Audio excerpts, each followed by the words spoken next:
அப்போஸ்தலர் 2ஆம் அதிகாரம்.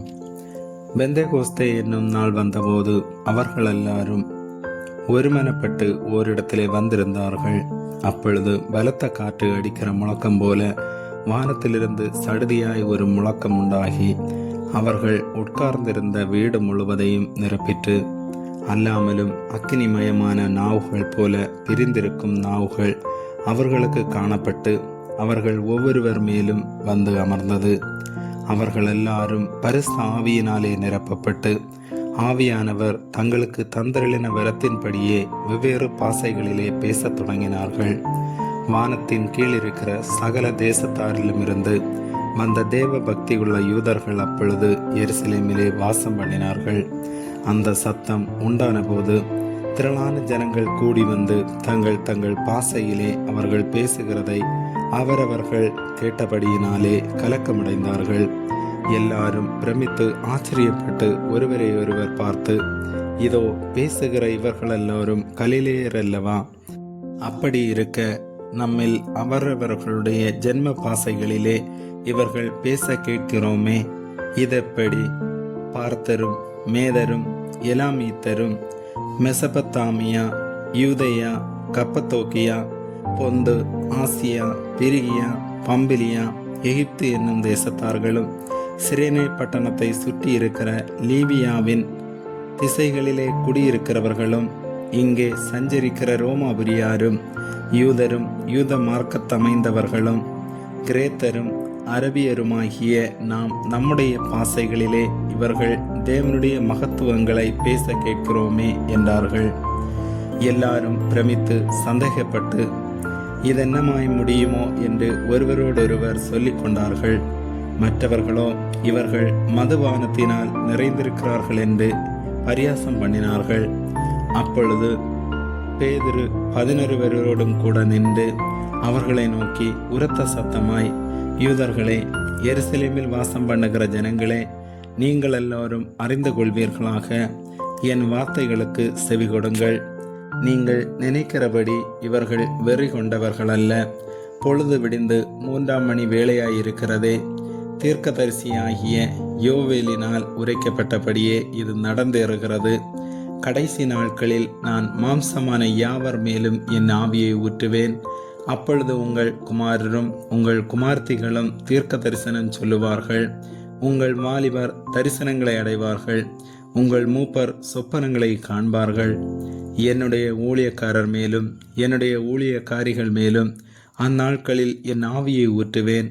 அப்பொழுது அவர்கள் தீர்க்க தரிசனம் சொல்லுவார்கள்.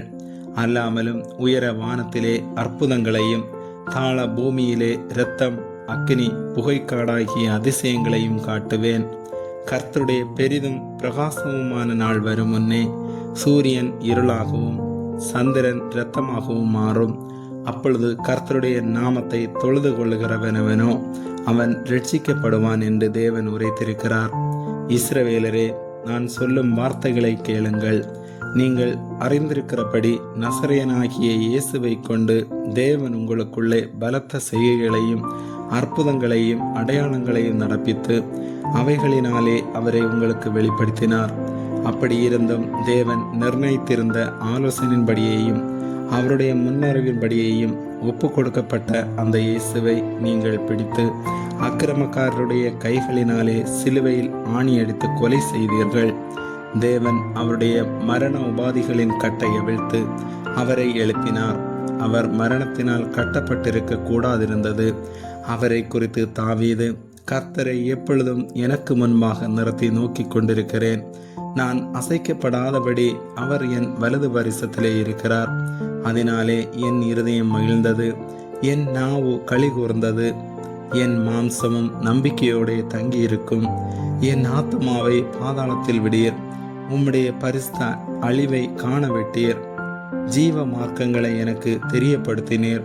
உம்முடைய சன்னிதானத்திலே என்னை சந்தோஷத்தினால் நிரப்புவீர் என்று சொல்லுகிறான். சகோதரரே, கோத்திர தலைவனாகிய தாவீதை குறித்து நான் உங்களுடனே தைரியமாய் பேசுகிறதற்கு இடங்கொடுங்கள். அவன் மரணமடைந்து அடக்கம் பண்ணப்பட்டான். அவனுடைய கல்லறை இந்நாள் வரைக்கும் நம்மிடத்தில் இருக்கிறது. அவன் தீர்க்கதரிசியாயிருந்து உன் சிங்காசனத்தில் வீற்றிருக்க மாம்சத்தின்படி உன் சந்ததியிலே கிறிஸ்துவை எழும்ப பண்ணுவேன் என்று தேவன் தனக்கு சத்தியம் பண்ணினதை அறிந்தபடியால் அவன் கிறிஸ்துவனுடைய ஆத்துமா பாதாளத்திலே விடப்படுவதில்லை என்றும் அவருடைய மாம்சம் அழிவை காண்பதில்லை என்றும் முன்னறிந்து அவர் உயிர்த்தெழுதலை குறித்து இப்படி சொன்னான். இந்த இயேசுவை தேவன் எழுப்பினார். இதற்கு நாங்கள் எல்லோரும் சாட்சிகளாயிருக்கிறோம். அவர் தேவனுடைய வலது கரத்தினாலே உயர்த்தப்பட்டு பிதா அருளிய வாக்கு தத்தத்தின்படி பரிசுத்த ஆவியை பெற்று நீங்கள் இப்பொழுது காண்கிறதும் கேட்கிறதுமாகிய இதை பொழிந்தருளினார்.